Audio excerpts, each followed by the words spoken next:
सुनो सुनो भाई सुनो सुनो, ध्यान लगाकर सुनो सुनो, सुनो सुनो भाई सुनो सुनो, ध्यान लगाकर सुनो सुनो, सुनो सुनो भाई सुनो सुनो, ध्यान लगाकर सुनो सुनो, सुनो सुनो। क्या सुनो? आप सब लोग हैं कौन? आप सब लोग क्या सुनाना चाहते हैं? मैं इस देश का संविधान हूँ जिसे भीमराव अंबेडकर जी ने लिखा है। क्या आप और आप जानते हैं हमारे देश के संविधान के बारे में? नहीं जानते ना, तो ये बड़े ही अफसोस की बात है कि हमारे देश के संविधान को लागू हुए 67 वर्ष हुआ है, परंतु हमें अभी तक अपने मौलिक अधिकारों का पता नहीं है। किसी देश का शासन जिन मूलभूत नियमों एवं कानूनों के अनुसार चलाया जाता है, उनके प्रलेख को संविधान कहते हैं। तो आइए आज हम आपको बताते हैं अपने मौलिक अधिकारों के बारे में। हमारा पहला मौलिक अधिकार,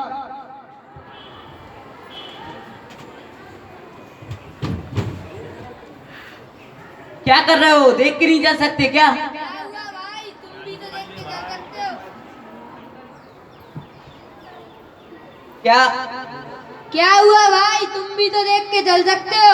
खुद तो गिर गिर के चलते हो, मुझे भी गिरा दिया। मेरे सारे कपड़े गंदे कर दिए, लंगड़ा कहीं का। मैं लंगड़ा हूँ तो उसमें मेरा क्या दोष? तुम ही बताओ, मैं लंगड़ा हूँ तो उसमें मेरा क्या दोष? भगवान ने मुझे ऐसा ही बनाया, इसमें मेरा क्या दोष? क्या मुझे समानता का अधिकार नहीं? क्या समानता का अधिकार? हाँ समानता का अधिकार। तो आइए हम बढ़ते हैं अपने दूसरे मौलिक अधिकार की तरफ।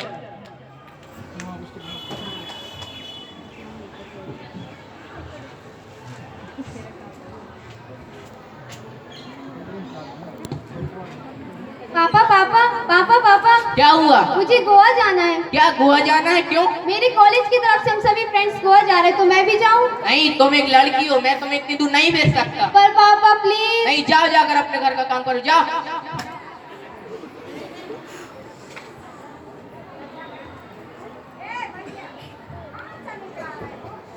पापा पापा, अरे मेरा लाल, आ गया तू? हाँ पापा। कहाँ गया था? अपने दोस्तों के साथ मजे कर रहा था। मजे किए? बहुत। और सुनाओ। पापा मुझे गोवा जाना है। गोवा जाना है मेरे लाल? हाँ पापा। उसमें क्या दिक्कत है? पापा उसके लिए पैसे चाहिए। कितने पैसे चाहिए तुम्हें? पापा 20,000 रुपए। बस 20,000 रुपए? हाँ पापा। लो 30,000। थैंक यू पापा।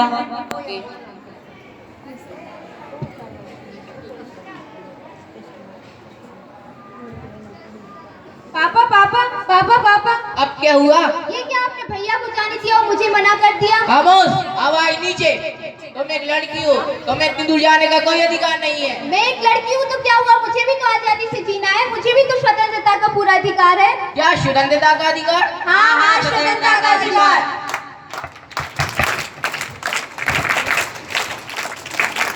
तो आइए अब हम बढ़ते हैं अपने तीसरे मौलिक अधिकार की तरफ। पापा कहते थे बड़ा नाम। क्या कर रहा है मूर्ख? साफ सफाई कर रहा हूँ साहब। ऐसे साफ सफाई करेगा? चारों तरफ गंदगी पड़ी हुई है। मालिक कर रहा हूँ। मालिक से बड़ा था बदतमीज। अरे अरे क्या कर रहे हो? साइड होइए। क्यों मार रहे हो इसको? क्या कसूर है इसका? ये मेरा नौकर है, मैं इसका जय पैसा वादा कर सकता हूँ। तुम कौन हो तो पीछे बोलने वाले? मैं इस देश का जिम्मेदार नागरिक हूँ। मैं मानता हूँ ये तुम्हारा नौकर है, तुम इसके साथ जैसा चाहो वैसा व्यवहार कर सकते हो, परंतु तुम उसकी उम्र तो देखो, लगभग 14 वर्ष से भी कम है। तुम इससे काम कराते हो, शर्म नहीं आती क्या? मैं इसको पैसे देता हूँ, उस पैसे से इसका घर परिवार चलता है, तो मेरा इस पर पूरा हक है। मैं मानता हूँ तुम्हारे जो पैसे से इसका पूरा परिवार चलता है, तुम्हारा इस पर पूरा हक है, परंतु तुम्हें पता है तुम इसके लिए जेल भी हो सकती है। क्यों जेल क्यों? मैंने ऐसा क्या गुनाह कर दिया? क्योंकि 14 वर्ष से कम उम्र के बच्चों से काम कराना उनका शोषण कहलाता है। क्या शोषण कहलाता है?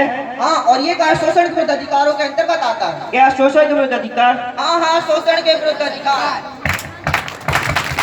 तो आइए अब हम बढ़ते हैं अपने चौथे मौलिक अधिकार की तरफ।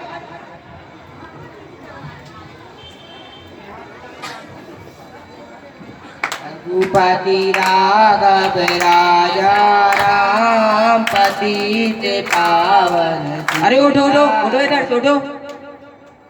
अरे भाई तुम कौन हो? इतना अटला क्यों रहे हो? मैं शेख हूँ, ये जगह मेरी है। यह स्थान हमारा है, हम रोज यहाँ पे पूजा करने आते हैं। तुम्हारे यहाँ कोई स्थान में स्थान नहीं है, स्थान हमारा है। हमारे धार्मिक लोग रोज यहाँ पर आते हैं। यह स्थान हमारा है। नहीं हमारा है, नहीं है। हमारा स्थान है। मेरा स्थान क्या लगा रखा है? धर्म बनवाने के लिए जगह बांटोगे? नहीं। सुनो भाइयों, भारत एक धर्मनिरपेक्ष देश है, यहाँ सभी को धार्मिक स्वतंत्रता का अधिकार है। क्या धार्मिक स्वतंत्रता का अधिकार? हाँ, धार्मिक स्वतंत्रता का अधिकार। तो आइए हम बढ़ रहे अपने पांचवें मौलिक अधिकार की तरफ।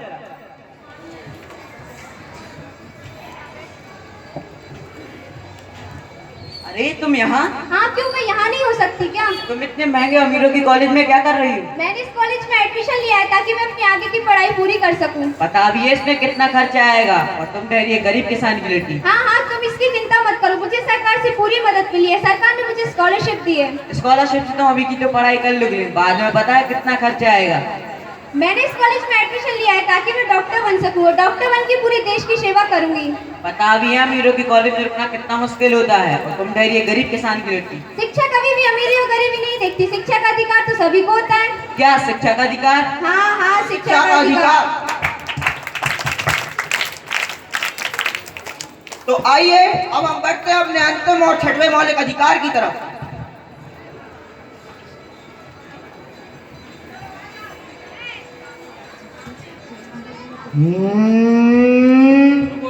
तो मैं ट्रैफिक सिग्नल दिखाई नहीं दे रहा क्या?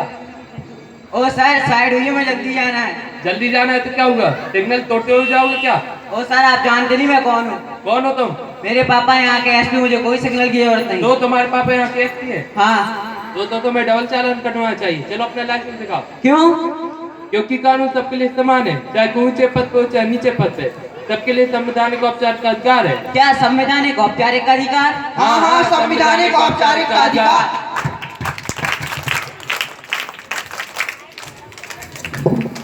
तो जैसा कि आप सभी ने देखा हमारे मौलिक अधिकारों को, तो आइए दोहराते हैं अपने मौलिक अधिकार। पहला समानता का अधिकार, दूसरा स्वतंत्रता का अधिकार, तीसरा शोषण के विरुद्ध अधिकार, चौथा शिक्षा का अधिकार, पांचवा धार्मिक स्वतंत्रता का अधिकार, छठा संवैधानिक औपचारिक का अधिकार। देश की एकता और अखंडता की रक्षा करना केवल राज्य का ही नहीं, परंतु प्रत्येक नागरिक का अधिकार है। तो जैसा कि आप सभी ने देखा हमारे मौलिक अधिकारों को, तो ये हमारी इच्छा है कि आप इन्हें स्वयं अपनाएं। हम हैं देश का भविष्य।